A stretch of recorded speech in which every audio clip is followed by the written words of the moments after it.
Okay, so the stock market, the stonks, discussing the stock market being the most accurate predictor of presidential elections and how Kamala Harris is flip-flopping on her progressive policy. Listen.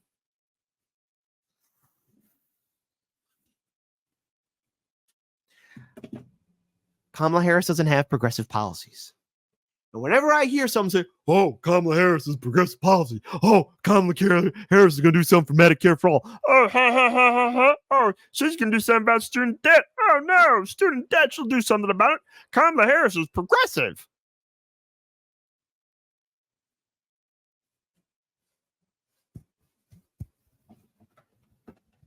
Ah!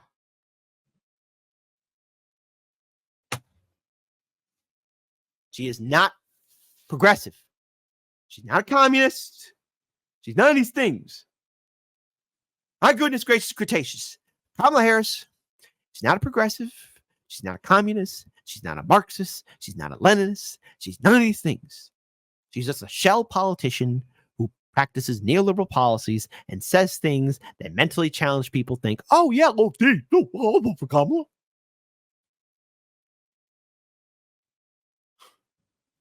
Is Kit finally going crazy? I've been crazy for some time, but it's just like, I don't think I'm ever going to get better. So let's go ahead and pull up this and find out how the stock market is going to be predicting how this entire election will play out. You want to see what gaslighting looks like? Here's what it looks like. Oh, Kamala Harris is progressive. No, stop it, please. Listen, Trump. I know I got a couple of Trump supporters and libertarians who watch this show. Listen, guys, I love you. Some of you are funny with your comments. But Kamala isn't these things. She's a corporatist and she's a liar. Remember, she flip-flopped on Medicare for all the day after. In 2019, she got up, knocked at the door. Hey, Kamala, heard you said something about Medicare for all. Yes, I did. Yeah, don't do that again. Okay. A new study suggests there's a much more accurate way to predict the outcome of presidential elections than traditional polling. The performance of the stock market's S&P 500 in the months leading up to Election Day has predicted the winner of every presidential election since 1984. That bests the accuracy of political pollsters, who, according to 538, have predicted the winner of the U.S. election only 78% of the time.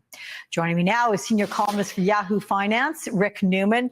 Good to see you, Rick. So before I get to this polling question, Kamala Harris has been taking heat for changing her stance on some of the progressive positions that she ran on back in 2019, those particularly being fracking, healthcare, immigration. And you write in your latest article, Harris's shift to more moderate. She didn't flip-flop. She didn't mean anything. She just said it, okay? It's like when you're in a relationship where it's clearly one-sided or abusive, right? And you ask the partner who's like, and we've seen people like this who are in an abusive relationship, and they ask their partner who's a complete jerk, "Oh, baby, do you love me?"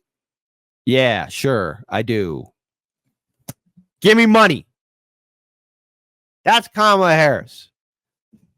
Medicare for all, student, none of those things. She's not going to fight for that. She never stood for it. She didn't. How could she flip-flop if she was never for those things in the first place? Just throwing it out there. Policies is a good thing. Explain why. Well, she better reflects what voters actually want these days. So the whole question is she flip-flopping or is she just adapting to the kind of election she's running in and what voters actually want her to do if she should get elected? So just to go back to 2019 real quickly, she was competing in the Democratic primary. She positioned herself like almost as far left as Bernie Sanders, and she supported those progressive things that Bernie Sanders was all about. So that was Medicare for all, the giant healthcare program for everybody, the Green New Deal, which included a ban on fracking, and a huge kind of like a government takeover of the energy, transportation sectors.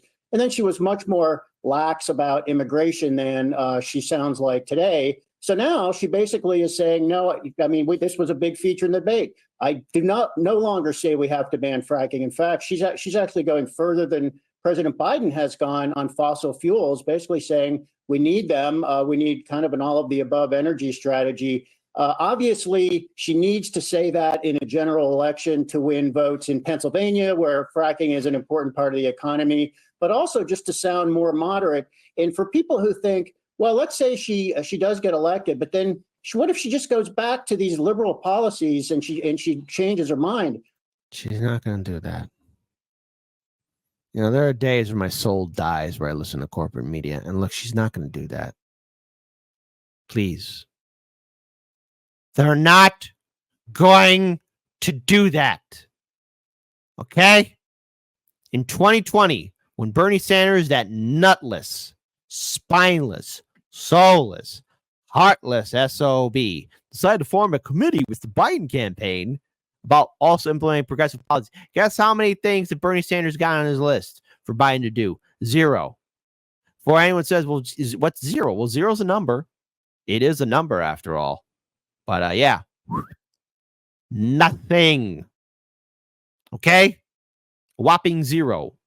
0, 0, 0, 0. Okay? And anything in regards towards Build Back Better or anything else, you know, remember, Joe Biden and Kamala had the greatest excuse ever. The Senate parliamentarian, a non-elected official who works for the president and vice president, a non-elected official. Oh, we got to run it by the parliamentarian. You know, last parliamentarian to tell a president what not to do was fired.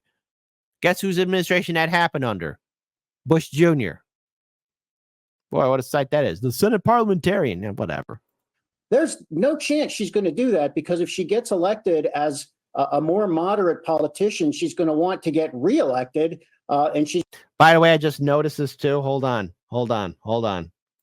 Lawrence Fine. Yahoo's still a thing. I forgot that it even existed. Remember when Yahoo used to be the best thing since sliced bread? Well, it wasn't always, but who remembers Yahoo? Yeah, shoot, I'm surprised you're still around, Yahoo. She's not going to get reelected if she goes back to the position she held in 2019. So she better reflect what voters want. That makes her a better candidate. There's another recent column in which you write that Americans who trust Trump and Republicans on the economy over Harris, and who are expecting a return of the low inflation of Trump's first term if he's reelected, are likely to be disappointed. So explain, Rick, why the post-COVID economy is more unstable no matter who's in the Oval Office, and why Trump's policies will shrink the economy. This mostly has to do with inflation. So people are right that gas prices, for example, were lower under Trump when he was president, even if you adjust for inflation. Total inflation under Trump was only like 6% during his 4 years. It's about 21% under Biden so far. However, it is just a different economy now, and we're basically in a higher inflation economy, not super high, but it's just not going to. We're just going to have a little bit more inflation. I'll just point to a couple of things. First is energy. We had the fracking boom from about 2010 to about 2020. And what was happening during that time is U.S. drillers were not worried that much about profitability. They were trying to gain market share, so they were overproducing. By the way, fracking is a wonderful way in which groundwater gets contaminated. That's right. Groundwater. We actually need it, you know, to, I don't know, water our plants, take care of our crops. Farmers need it. And if the water gets contaminated, oh no, turns out things can't grow. That's the problem with fracking. We got a lot of short-term thinkers out there who don't realize that everything's going to go to shite if all the water's gone. And, you know, controversial statement here. We kind of need water to live. I'm just throwing it out there. Just throwing it out there for all you lovely, beautiful people to hear. And Saudi Arabia even got involved in that. Saudi Arabia got in this market share battle, and they overproduced. And what happened during that period of time is drillers gave up profits to get market share. They basically subsidized energy costs, and their profits stank, frankly, then. Then we had this wipeout year for energy in 2020, and now things are very different. No energy drillers anymore are willing to give up profitability for market share. It's the opposite. They want profits, and that means they want higher prices. They're not going to produce all the energy Trump wants. They're going to keep higher prices. Second, real briefly, protectionism. Both parties are more protectionist now. Tariffs are going up a little bit under Biden. They would go up more under Trump. that just means we're going to have a higher price regime no matter who the president is. Okay, let me get quickly to the stock market predictions with the S&P 500. What is this about? That if it's up between the beginning of August and the end of October, if it's up, maybe 150 points or around there, that means that the incumbent wins? Is that because people don't want change? They're thinking, hey, things are going pretty well now. Well, who knows why it is? I mean, we have. Yes, because the stock market would never lie to you. The stock market is never rigged. I mean, come on. It's only a game where only the super rich can play their game. And if they lose, guess what? U.S. citizen, you have to flip the bill. You have to pay for it, man. Take it. Take the bill. You're going to be like Christopher from Soprano, who always has to pay the bill, even though Paulie knew damn well that was too high. Yes, I'm kind of rewatching The Sopranos. All right. I kind of am. Great series. Great series, by the way. But yet here we are. Like, what changes? Who changes? Does anything change in DC? No. If the Republicans control the Senate and House or get the White House, guess what? Nothing changes. Democrats regain the Senate, House, and the White House. Guess what? Nothing changes. Nothing will fundamentally change. I mean, did anybody notice any kind of difference? I mean, I would say this, there was a difference. I never saw the censorship really get this crazy. Yes, there were things bad under Trump, but boy, oh boy, did it get turned to 11 under Biden.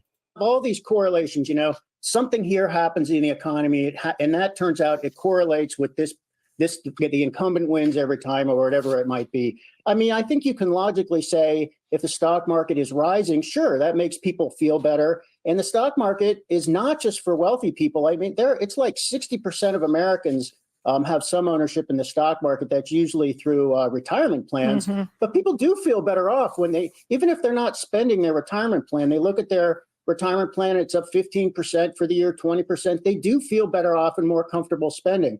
Now, the catch here is this is what the stock market does from March through the end of October. Who knows what it's going to do in the rest of September and October? Mm-hmm. I mean, there are a lot of stock market analysts who say expect a bumpy ride into election day because there is a lot of uncertainty, and this does matter. Who wins does matter for stocks. So if stocks are going to go up or down by election day, I have no idea, and whoever tells you they do know is lying. Okay, well, and corporate media would never lie to you. Corporate media would never lie to you. So what can we take away from this? First of all, that was nothing but a bunch of hot air. The reason why it is relevant, though, is because that was gaslighting right there. What that is for reassurance for liberals to assume that everything's going to be okay. Now, a lot can happen between now, October, and on election night. We only got a few weeks left of this election cycle, and then the great nightmare is over. And then comes the next 4 years of being under either a Trump presidency or a Kamala Harris presidency. But those who caused the great economic disaster in 2008, will they be held accountable? No. Will Congress stop doing insider trading? No. Will our politicians actually do their job and actually bring economic and social relief to the American people? No. No. No. No. The ball is in our court. Citizen ballot initiatives, mutual aid, building real organizational change. It's always been in our hands. It's just for a long time, we conceded our power to people who we thought were authoritative, who thought, we all thought that they knew better. Turns out they didn't. They never had our best interests at heart. They never respected us. They never trusted us. And they have no idea that we are capable of actually moving on without them. The whole system is rigged and was rigged from the start. And we have to show them that we are better without them and we don't need them.